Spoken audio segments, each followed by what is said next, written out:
नमस्कार. मॅक्स महाराष्ट्र मध्ये आपलं स्वागत आहे. मी किरण सोनावणे. नागपूरमधून ॲडव्होकेट सतीश उके आपल्या सोबत आहेत. सतीश उके सर आपल्या सोबत यावेळी जस्टिस लोया यांचा जो म्हणजे दुर्दैवी मृत्यू तिकडे झाला, त्या दुर्दैवी मृत्यूच्या संदर्भात त्याने अनेक प्रश्न उपस्थित केलेले आहेत. त्या प्रश्नांवरती त्यांनी नुकतीच प्रेस कॉन्फरन्स घेतली. तर त्यांनी या प्रेस कॉन्फरन्स मध्ये काही मुद्दे मांडलेले आहेत, त्यामुळे आपण त्यांच्याशी बोलणार आहोत. ॲडव्होकेट सतीश उके आपल्यासोबत नागपूरहून जोडले गेलेले आहेत. उके नमस्कार स्वागत. नमस्कार, स्वागत आहे तुमचं मॅक्स महाराष्ट्र मध्ये. जी सर. प्रेस कॉन्फरन्स घेतली आणि खूप गंभीर आरोप म्हणजे आणि मुद्दे एकंदरीत न्यायमूर्ती लोया आणि देवेंद्र फडणवीस, न्यायमूर्ती लोया यांचा मृत्यू आणि देवेंद्र फडणवीस माजी मुख्यमंत्री आणि आताचे विरोधी पक्षनेते यांच्यावरती गंभीर आरोप केलेले, ते नेमके काय आहेत? न्यायमूर्ती लोया यांच्या सन 2014 मध्ये झालेल्या मृत्यू प्रकरणामध्ये आम्ही केलेले आरोप जे आहे की आमचं असं म्हणणं आहे की देवेंद्र फडणवीस यांच्या सरकारच्या कार्यकाळामध्ये जे काही पुरावे, कागदोपत्री पुरावे हेरफेर केले गेले आणि त्यातून जस्टिस लोया यांचा खून जो आहे त्याला नैसर्गिक मृत्यू दाखवण्याचा जो प्रकार केला, हा देवेंद्र फडणवीस टोळीने केला, त्यांच्या सरकारच्या कार्यकाळामध्ये केला, त्यांनी सत्तेचा दुरुपयोग करून केला. हे आमचे एकंदरीत आरोप त्यांच्यावरती आहेत आणि ह्या आरोपाच्या पुष्टी करता आमच्याकडे कागदोपत्री पुरावे उपलब्ध आहेत. तुम्ही ज्यावेळेस दावा करतात किंवा देवेंद्र फडणवीस यांच्या विरोधात तुमच्याकडे पुरावे आहेत, किंबहुना जस्टिस लोया यांचा जो मृत्यू झाला तो संशयास्पद आहे, अशा पद्धतीचं तुम्ही विधान करतायत, तर त्या निमित्ताने तुमच्याकडे नेमके काय पुरावे आहेत आणि कशा पद्धतीनं तुम्ही मग आतापर्यंत तुम्ही या संदर्भामध्ये कुठेही वाच्यता केली नाही आणि आता सरकार बदलल्याच्या नंतर तुम्ही आता त्या संदर्भात बोलताय, तर यामागे मुद्दामून असं काही कटकरस्थान तर नाहीये ना? नाही साहेब, मी आपल्याला थोडीशी माहिती देतो की जेव्हा महाविकास आघाडीचं सरकार नव्हतं तेव्हा सर्वात पहिल्यांदा मी हे पुरावे जनतेसमक्ष ठेवले होते, सरकारी यंत्रणांसमोर समक्ष ठेवले होते, न्यायालयांच्या समक्ष ठेवले होते आणि त्या पुराव्यांना, त्या कागदपत्रांना देवेंद्र फडणवीस सरकार असताना त्या तत्कालीन सरकारच्या वकिलांनी नाकारू शकले नाही की हे कागदपत्र खोटे आहेत किंवा हे शासकीय नाही आहेत, असं कोणतीही गोष्टी ते नाकारू शकले नाहीत. आणि दुसरी गोष्ट अशी आहे की 2017 मध्ये जेव्हा ही गोष्ट आम्ही न्यायालय समक्ष ही गोष्ट येण्याच्या पूर्वीपासनं आम्ही ह्या प्रकरणामध्ये कार्यरत आहोत आणि आम्ही जेव्हा पुरावे गोळा करत होतो, आमच्याकडे जे पुरावे होते त्या व्यतिरिक्त आणखी जे पुरावे गोळा करत होतो, त्या दरम्यान सन 2018 मध्ये मार्च महिन्यामध्ये माझे सहकारी अभियान बाराते हे माझ्यासोबत पुरावे जमा करत असताना दिनांक 6/3/2018 रात्री देवेंद्र फडणवीस यांचे बंधू संजय फडणवीस यांनी धमकी भरलेला फोन माझ्या सहकाऱ्यांना केला होता. त्याच्यात असं म्हणणं होतं की तुम्ही जे काही काम करताय मोठं तुम्हा सर्वांना पाहतो मी, 2019 मध्ये सुद्धा आम्हीच निवडून येणार आहोत, तुम्हाला पोलिसात आतमध्ये टाकू, मग म्हणायचं नाही की जेलमध्ये जावं लागलं, उचललं पोलिसांनी आणि काही घाणेरड्या धमक्या पण त्यांनी दिल्या. तर अशा प्रकारे तेव्हापासून हे प्रकरण सुरू आहे. सरकार बदललं म्हणून हे आरोप नाही आहेत, हे आरोप तेव्हापासूनचे आहेत. आणि आता जे आहे देवेंद्र सरकारच्या कार्यकाळामध्ये जेव्हा ते सुप्रीम कोर्टाला त्यांनी चुकीची माहिती दिली, दिशाभूल केली, अपूर्ण माहिती दिली आणि खोटी कहाणी त्यांच्या समोर रचली आणि असं करून त्यांनी फ्रॉड ऑन कोर्ट केला, त्याच्यानंतर आम्ही हे सर्व पुरावे जनतेसमोर आणि शासकीय यंत्रणांसमोर हळूहळू करत आणले. कारण की त्या काळामध्ये देवेंद्र फडणवीस फार मजबूत होते, ते कोणाचा जीवही घेऊ शकत होते, इतके मजबूत होते. त्याच्यामुळे आम्हाला हे पुरावे आम्ही हळूहळू करत बाहेर आणले. त्या पुरावे बाहेर आणत असताना ही जी धमकी आली, त्याच्यामुळे त्याच्यानंतर पुन्हा देवेंद्र फडणवीस सरकारच्या कार्यकाळामध्ये पोलिसांकडून आम्हाला त्रास दिला गेला, तरी आम्ही हे काम सुरू केलं.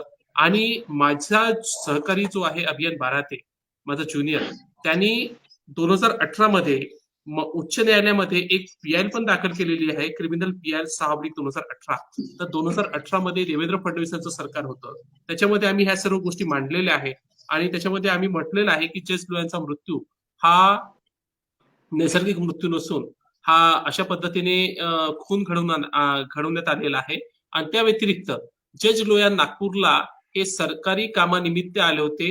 विधी व न्याय विभाग, महाराष्ट्र शासन यांच्या अखत्यारीत ऑफिसर ऑन स्पेशल ड्युटी म्हणून नागपूरला आले होते आणि नोकरी दरम्यान त्यांचा हा खून झालेला आहे.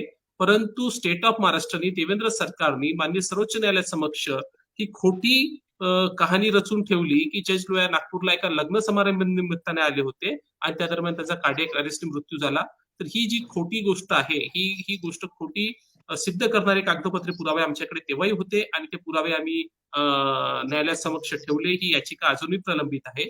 आणि महत्वाची गोष्ट म्हणजे तो जो पेपर आहे विधी व न्याय विभागाचा, ज्याच्या अंतर्गत जज लोया हे नागपूरला सरकारी कामानिमित्त आले होते आणि हे विधी व न्याय विभाग हे देवेंद्र फडणवीस यांच्याकडेच होतं तेव्हा, तर ही फाईल सुद्धा फडणवीस सरकारने तेव्हा डिस्पोज ऑफ करून टाकली होती, डिस्ट्रॉय करून टाकली होती, पोलिसांच्या ताब्यात दिली नव्हती.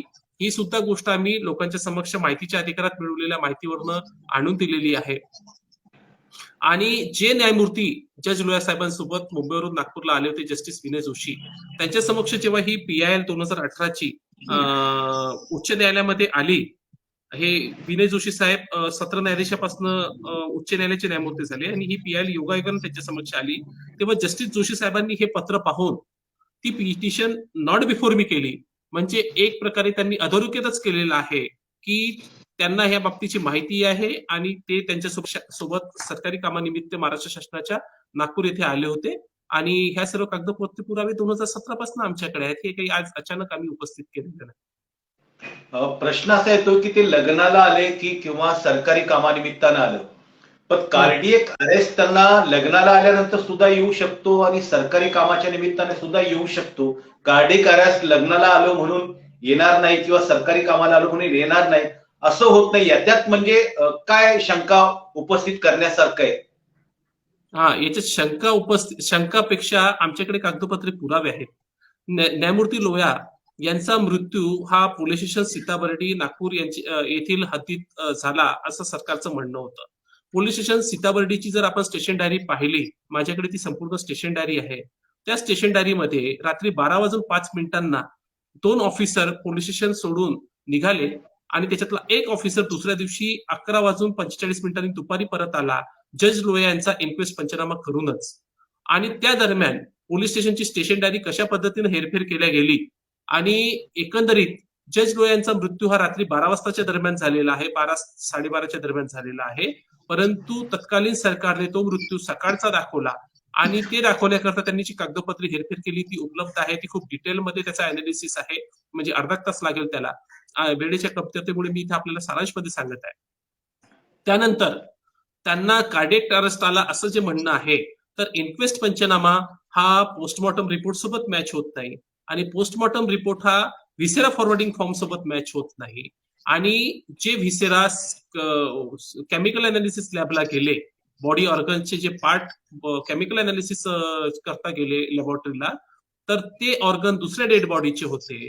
आणि गव्हर्नमेंट मेडिकल हॉस्पिटलचे सुद्धा पेपर्स यांनी मॅन्युप्युलेट केले. ते मॅन्युप्युलेट करत असताना त्या पेपरमध्ये यांच्या हाताने काही चुका झाल्या. 2 postmortem report at a time एकाच वेळी त्या दिवशीच्या तारखेमध्ये दाखवण्यात आले, त्याच डॉक्टरकडे ज्या डॉक्टरनी जज लोया यांचा PM केला असं यांचं म्हणणं आहे. हे झाले प्रमुख पुरावे.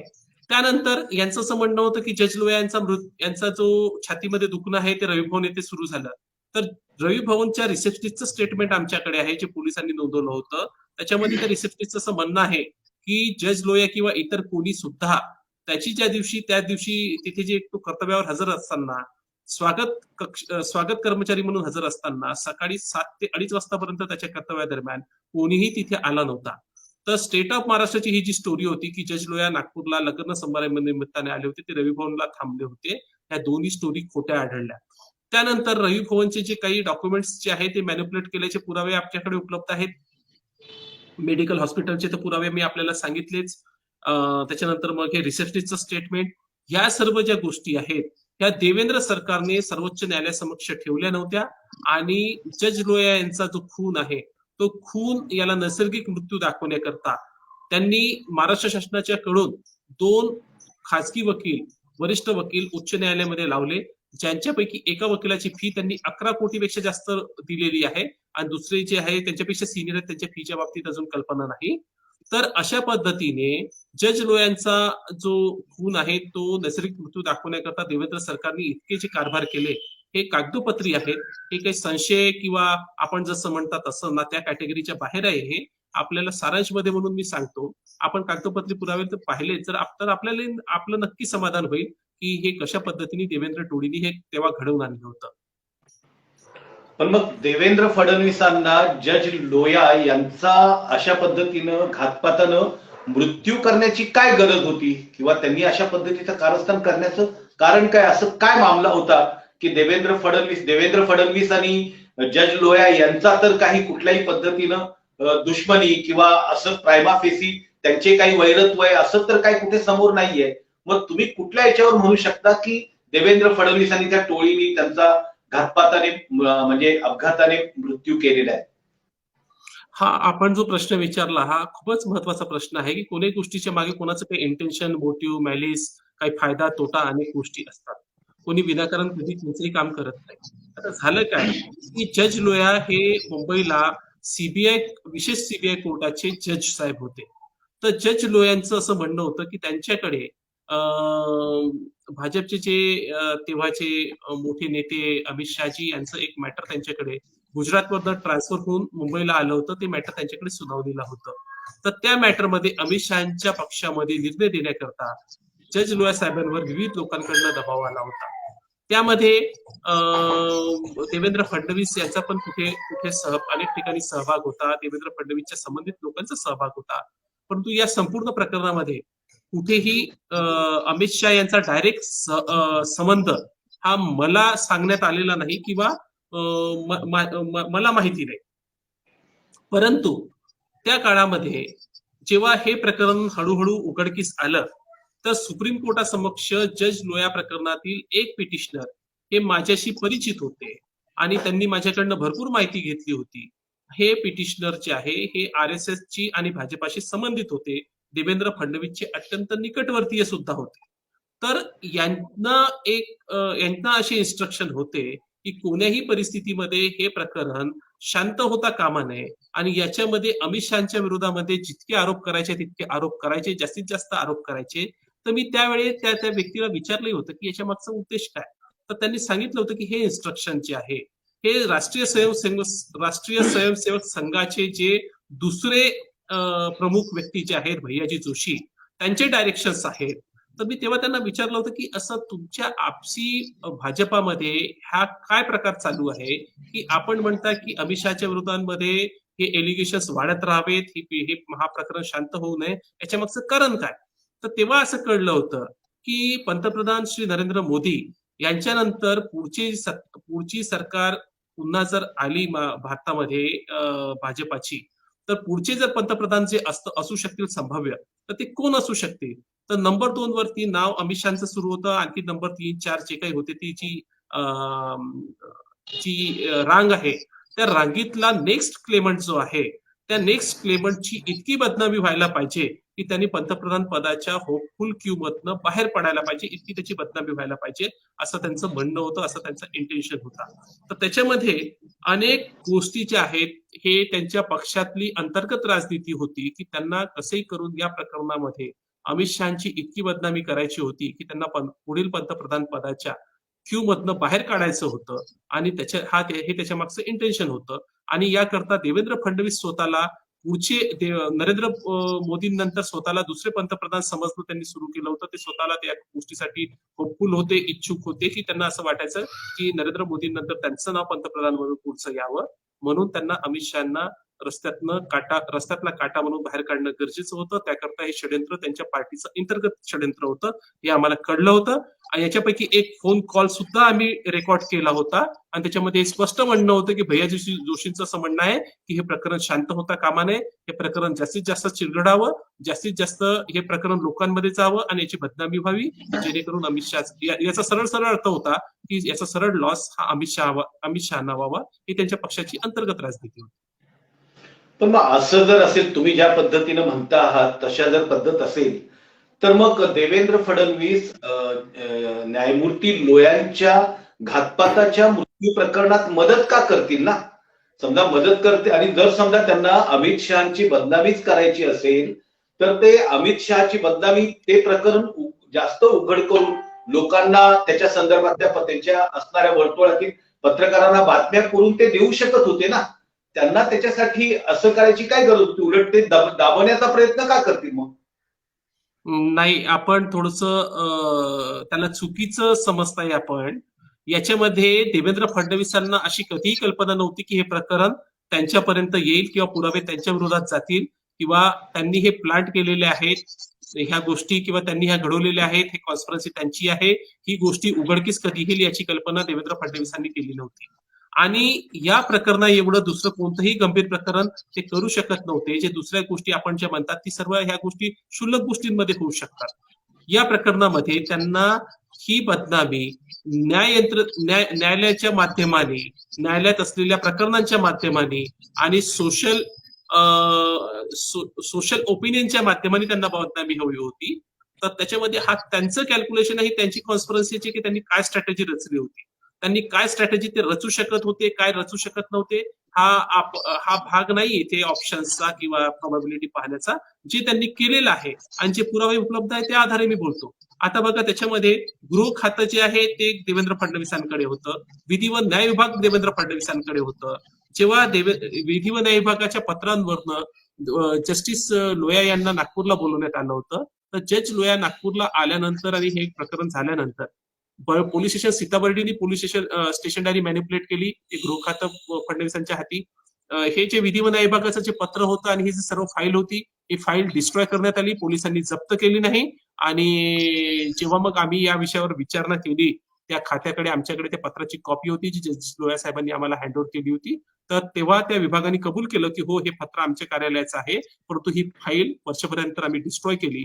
आता गोष्ट अशी आहे की जर पोलीस यंत्रणेने बरोबर काम केलं होतं असं देवेंद्र फडणवीसांचं म्हणणं होतं, तेव्हा सुप्रीम कोर्टासमोर देवेंद्र फडणवीस सरकारचं म्हणणं होतं, तर मग ही फाईल मुदतीमध्ये जप्त का झाली नव्हती, जेणेकरून सत्य परिस्थिती बाहेर आली असती. तर याच्यावरनं स्पष्ट दिसून पडतं की इथे पुरावे मिटवले गेले. पोलीस स्टेशन सीताबर्डीची स्टेशन डायरी मॅनिप्युलेट केल्या गेली, तिथे पुरावे मिटवल्या गेले, हेरफेर केल्या गेले. त्याच्यानंतर गव्हर्नमेंट मेडिकल कॉलेजला पीएम रिपोर्ट, इन्क्वेस्ट पंचनामा आणि व्हिसेरा फॉरवर्डिंग फॉर्म याचं विवरण मॅच होत नाही एकमेकांशी. व्हिसेरा दुसऱ्या डेड बॉडीचा पाठवल्या गेला असं त्याच्यावरनं स्पष्ट दिसून येतं. हे सुद्धा डेलिब्रेटली केल्या गेलं. त्यानंतर रवी भवनला त्यांनी असं थेरी दिली होती की रवी भवनला ते राहिले, परंतु रवी भवनच्या रिसेप्शनिस्टचं जे बयान आहे, जे पोलिसांनी नोंदवलं होतं, हे बयान मान्य सर्वोच्च न्यायालयासमक्ष ठेवण्यात आलेलं नाही. मी आतापर्यंत जेवढ्या गोष्टी आपल्याला सांगितल्या, ही तथ्य परिस्थिती मान्य सर्वोच्च न्यायालयासमक्ष ठेवण्यात आलेली नाही. तर हे काम कोणी केलं? तर देवेंद्र सरकारने केलं. देवेंद्र सरकारनेच विधी व न्याय विभागामार्फत विशेष वकील नेमले सर्वोच्च न्यायालयामध्ये, ज्याची फी 11 कोटीपेक्षा जास्त दिली. हे कामही देवेंद्र फडणवीसांनी केलं. तर याच्यामध्ये देवेंद्र फडणवीसांचा प्रत्येक ठिकाणी हा रोल दिसून येत आहे. आणि ही त्यांना जी स्ट्रॅटेजी सुचली, त्यांना जी स्ट्रॅटेजी वाटली, जे कॉन्स्पिरन्सी त्यांनी केली त्या अनुषंगाने केलेला. ते काय करू शकतात हा गोष्ट दुसरा, हा प्रश्न, ही गोष्ट दुसरी. नाही, म्हणजे तुम्हाला असं म्हणायचं आहे का की अमित शहानी देवेंद्र फडणवीस यांच्यावरती ही जस्टिस लोया जो आहे यांच्या घातपाताने मृत्यू करण्याची म्हणजे ठरवलं, दिलं होतं, जबाबदारी दिली होती? नाही साहेब, असं माझं म्हणणं बिलकुल नाही. कारण की त्या बाबतीत हे स्वतः अमित शहा इतके पॉवरफुल व्यक्ती आहेत की ते कुठल्याही राज्यामध्ये, देशातल्या कुठल्याही कानाकोपऱ्यामध्ये स्वतःची सिस्टीम मॅनेज करू शकतात. तर मग देवेंद्र फडणवीसांचा इथे रोल काय येतो? म्हणजे अमित शहा याच्यात कुठे येतात आणि देवेंद्र फडणवीस कुठे येतात? कारण की अमित शहा अडकलेले होते, देवेंद्र फडणवीस अडकलेले नव्हते. आपल्या प्रश्न जो आहे त्या प्रश्नातच या प्रश्नाचं उत्तर आपल्या प्रश्नातच आहे. आपलं जे म्हणणं आहे की अमित शहाची मशिनरी ते देशामध्ये कुठे काही करू शकतात, ही मशिनरी आहे. पण गोष्ट अशी आहे की जिथे मशिनरीमध्ये असलेल्या एखाद्या व्यक्तीचाच काही सेल्फ इंटरेस्ट असेल, तर समोरच्याने जर समजा त्याला एक काम सांगितलं असेल, की तुम्हाला हे काम समजो करून घे, आणि आता बीला असं वाटलं की त्यांच्या मशिनरीचा पार्ट आहे की हा चांगला चान्स आहे, या व्यक्तीला याच्यामध्ये ही याची कमजोरी आहे, या व्यक्तीला याच्यात फसवण्याकरता एक काम करा ना, समोरच्याला समजवायचं कशाला, त्याला मारून टाका. म्हणजे याचं लांछन सरळ सरळ ज्यांनी काम सांगितलं, जेव्हा जो त्या कामामध्ये फसलेला आहे त्याच्यावरती येईल आणि याचा काटा कायमचा निघेल आणि मालक हा मशिनरी मधला माणूस बनेल. ही जी गलिच्छ राजनीती जी आहे ती देवेंद्र फडणवीसांनी या प्रकरणामध्ये खेळलेली आहे असं मला वाटतं आणि असं कागदपत्रांवरून दिसतं.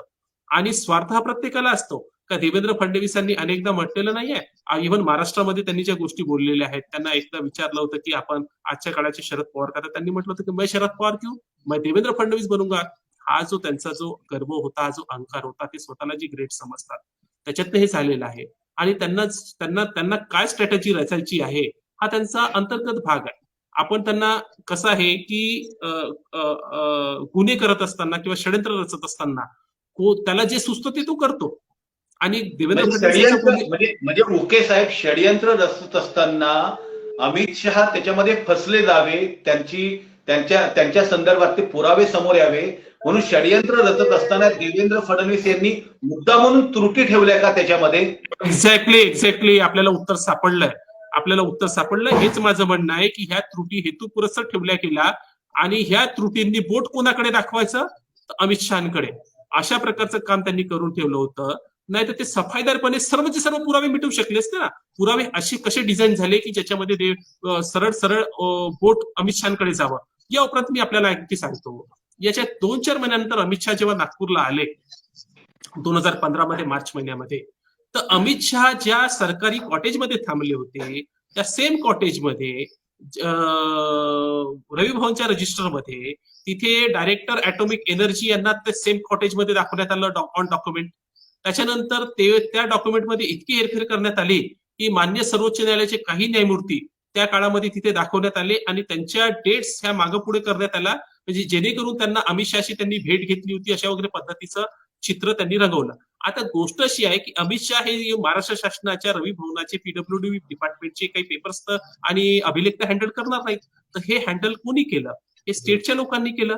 हे देवेंद्र फडणवीसच्या अखत्यारीत झालं. त्याच्यानंतर मग जिल्हाधिकारी कार्यालयाचा जो प्रोटोकॉल आहे प्रोटोकॉल डिपार्टमेंट, त्या प्रोटोकॉल डिपार्टमेंट मध्ये सुद्धा हेरफेर केल्या गेली आणि अमित शहाच्या कॉटेजमध्ये या लोकांना दाखवण्यात आलं.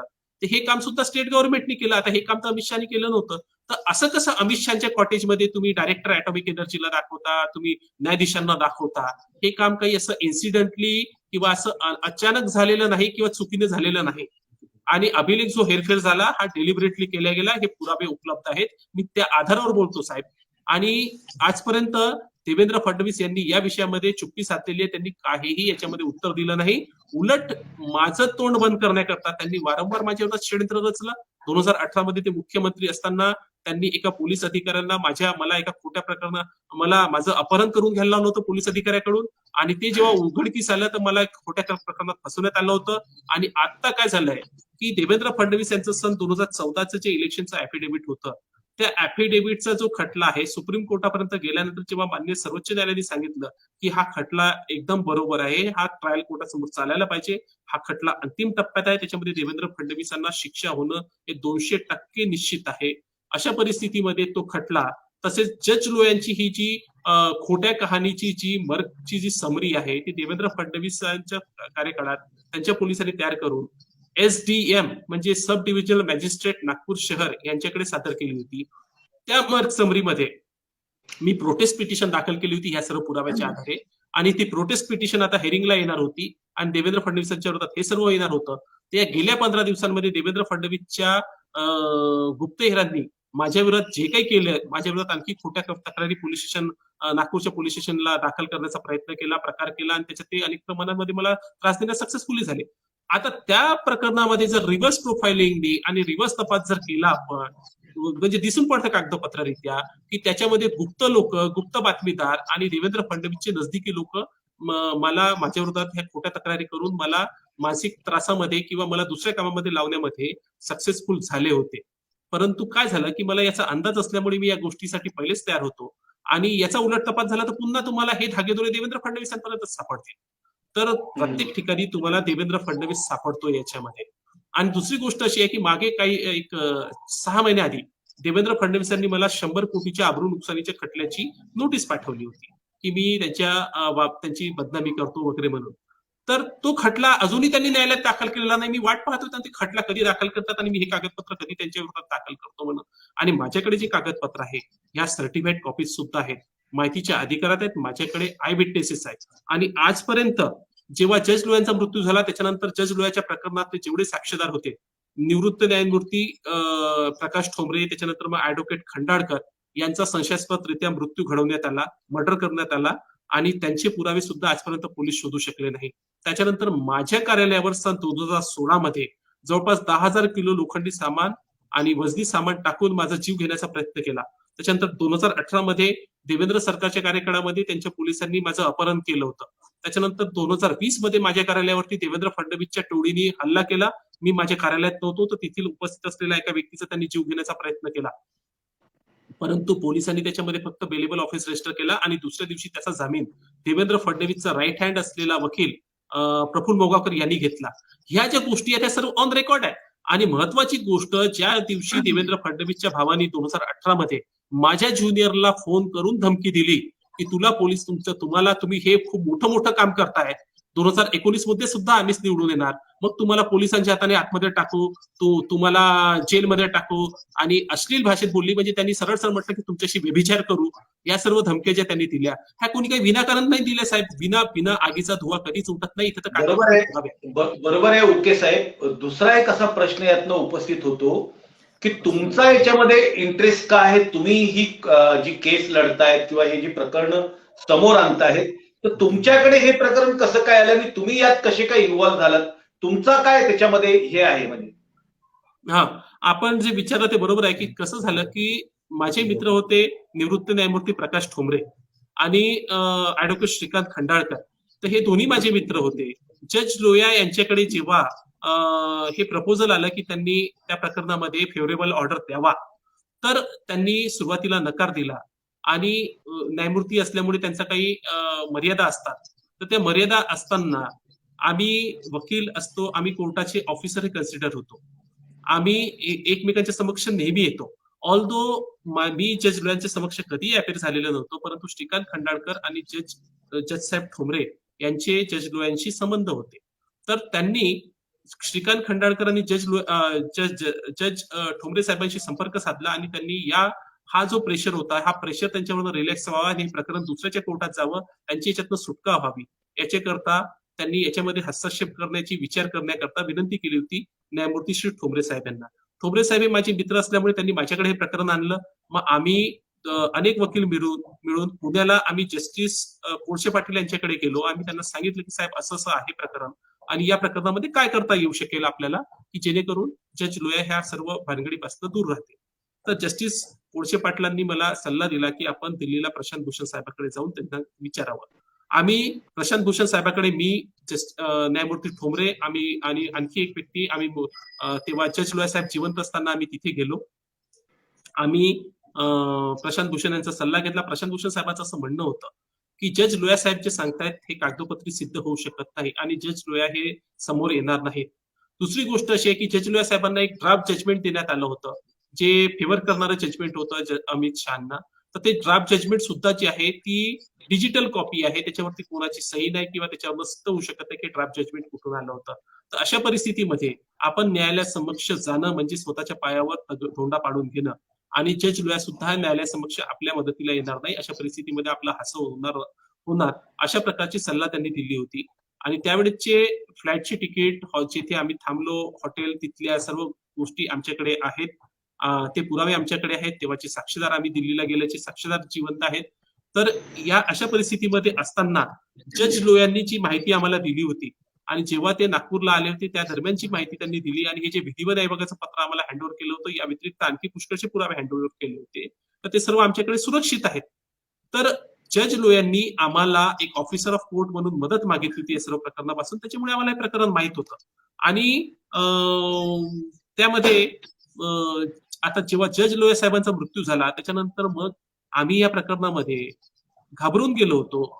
मग त्याच्यानंतर लगेच काही दिवसानंतर वकील साहेब खंडाळकरांचा मृत्यू झाला, त्याच्यानंतर मग ठोंबरे साहेबांचा मृत्यू झाला, माझ्या ऑफिसवरती हल्ले झाले. म्हणजे जज लोया साहेबांचं आमच्यासोबत आलेला संपर्क हा देवेंद्र फडणवीसच्या गुप्तहेर टोळीला माहीत पडला होता. त्याच्यातून हे सर्व मृत्यू घडण्यात आले. ठोंबरे साहेबांचा, खंडाळकर साहेबांचा, आणि माझा जीव घेण्याचा वारंवार प्रकार करण्यात आला. माझ्या ज्युनियरला देवेंद्र फडणवीसच्या भावाने धमक्या दिल्या. तर ही जी सिक्वेन्स आहे, हे परिस्थितीजन्य पुरावे आणि सरळ पुरावे, हे दोन्ही पद्धतीचे पुरावे रेकॉर्डवरती उपलब्ध आहेत. आणि सध्या सुद्धा कंटिन्युअस तेव्हापासून मला ज्या पद्धतीने देवेंद्र फडणवीसच्या लोकांनी त्रास दिला या विषयावर धरून, आता गेल्या 15 दिवसात जे काही ते खोटे गुन्हे त्यांच्या लोकांनी माझ्या विरोधात खोट्या फिर्यादीतून दाखल करून घेतले, याच्या उलट तपासामध्ये हे सर्व ऑटोमॅटिक प्रूव्ह होऊ शकतं.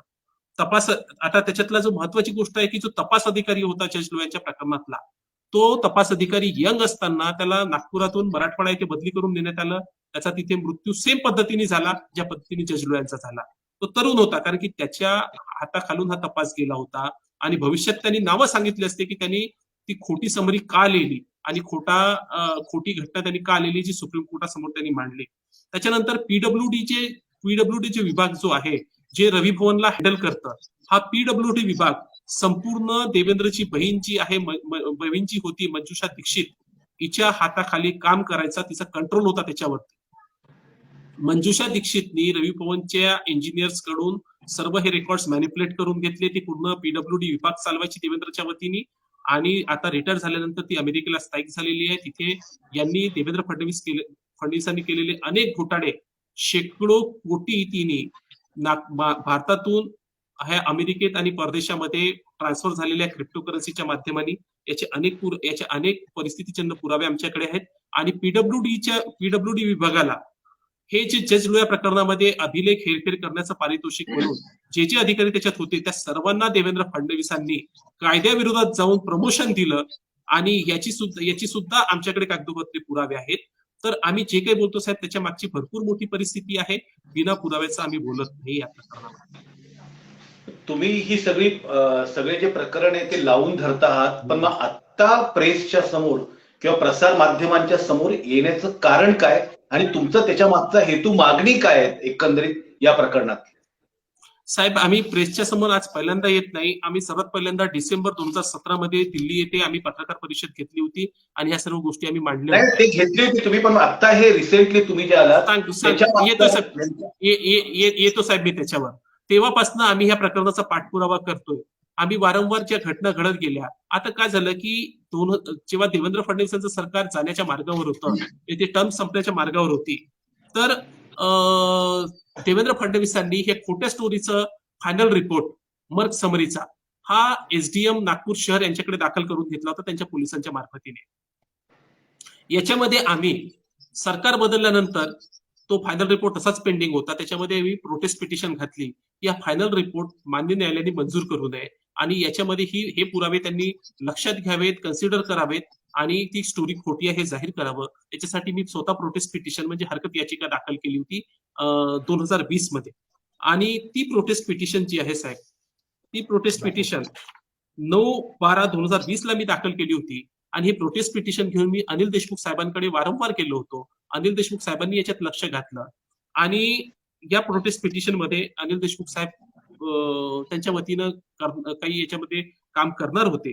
त्याच व्यतिरिक्त जवळपास 12 घोटाळे देवेंद्र फडणवीसांचे याच्या तक्रारी मी अनिल देशमुखांकडे पुराव्यासहित दिल्या होत्या. त्याच्यातही अनिल देशमुख कारवाई करणार होते. तर त्या दरम्यान मी अनिल देशमुखांना वारंवार रिक्वेस्ट केली होती की पोलीस विभागातले आणि इतर पीडब्ल्यूडी झालं, त्याच्यानंतर मग विधी व न्याय विभाग झालं, त्याच्यानंतर मग राजस्व विभाग झालं, याच्यातले अनेक अधिकारी जे आहेत हे देवेंद्र फडणवीस टीमच्या संपर्कात आहेत. आपल्या आतमधल्या गोष्टी ह्या बाहेर फुटू नयेत, आपल्याला अडचण होईल. परंतु अनिल देशमुख हे भोळे असल्यामुळे या गोष्टी बाहेर फुटल्या आणि त्यांना नाहक आता त्यांना फसवण्यात आलं. आणि ते अनिल देशमुख गेल्यामुळे आता ते त्या विषयात लक्ष टाकणारं कोणीच नव्हतं आणि ती प्रोटेस्ट पिटिशन तशीच पेंडिंग होती. तर आम्ही काल एसडीएम साहेबांना विनंती केली की या प्रकरणामध्ये आपण पब्लिक नोटीस इश्यू करावी आणि पब्लिक हिअरिंग घ्यावी. आणि याच्यामध्ये या प्रकरणामध्ये जेव्हा आता फायनल रिपोर्ट रिजेक्ट होईल, कारण की हे पुरावे इतके सक्षम आहे की याच्यामध्ये 200% फायनल रिपोर्ट रिजेक्ट होणार आहे पोलिसांचा मर्ग समरीचा. त्याच्यानंतर आमची शासनाकडे अशी मागणी आहे की मान्य सर्वोच्च न्यायालयाचे निवृत्त न्यायाधीशांच्या मार्फत एक चौकशी आयोगाची गठन करून ह्या पुराव्यांच्या आधारे तिथे चौकशी करण्यात यावी आणि याच्यामधलं सत्य हे जनतेसमोर यावं, न्यायालयासमक्ष यावं, याच्याकरता शासनाने चौकशी आयोग नेमावा. त्याच पद्धतीने सरकारी कर्तव्यादरम्यान जस्टिस लोया यांचा मृत्यू झाल्यामुळे त्यांच्या फॅमिलीला मॉनिटरी कॉम्पन्सेशन देण्यात यावं, त्यांच्या परिवारातील एका सदस्याला सरकारी नोकरी समकक्ष स्तरावर देण्यात यावी आणि आमच्या विरुद्ध जे काही झालंय त्याचा उलट तपास करून हे डोकं कोणाचं होतं, हे षडयंत्र कुठून सुरुवात झालं याचा तपास करण्यात यावा, जेणेकरून हे सर्वचे सर्व लोक जे आहेत ज्याच्यात देवेंद्र फडणवीसचे लोक इन्व्हॉल्ड आहेत तिथपर्यंत तपास यंत्रणा पोहोचू शकेल, ही आमची शासनाला मागणी आहे. धन्यवाद सतीश उके साहेब, तुम्ही अत्यंत महत्वाची आणि खळबळजनक माहिती मॅक्स महाराष्ट्राच्या सोबत शेअर केली. हे होते ऍडव्होकेट सतीश उके, जे जस्टिस लोया जे होते यांच्या मृत्यूच्या संदर्भात जे आक्षेप नोंदवण्यात आलेले त्याचा पाठपुरावा करतायत न्यायालयीन प्रक्रियेतून आणि त्या निमित्तानं त्यांनी वेगवेगळ्या प्रकारचे पुरावे आपल्याला सांगितलं. इन्क्वेस्ट पंचनामा असेल, त्यानंतरच्या व्हिसेरा रिपोर्ट असेल जो पाठवला जातो केमिकल अॅनालायझरला, तो रिपोर्ट असेल किंवा रवी भवन मध्ये जस्टिस लोया राहिले होते त्या संदर्भातली बात असेल, अशा सगळ्या गोष्टींमध्ये वेगवेगळ्या पद्धतीनं तफावत दिसून येते. आणि ही तफावत त्यांनी आरोप करताना असं सांगितलं की देवेंद्र फडणवीस यांनी ही मुद्दा म्हणून तशा पद्धतीच्या त्रुटी त्यांनी त्या ठिकाणी ठेवलेल्या आहेत आणि त्या त्रुटी ठेवण्यामागे त्यांचं राजकीय षडयंत्राचं, राजकीय खेळीचा मुद्दा होता. तुम्ही ही सगळी बातमी पाहत आहात, तुम्हाला नेमकं या संदर्भात काय वाटतं तुम्ही नक्की कमेंट्स बॉक्समध्ये लिहा आणि पाहत राहा मॅक्स महाराष्ट्र, आवाज महाराष्ट्राचा. धन्यवाद.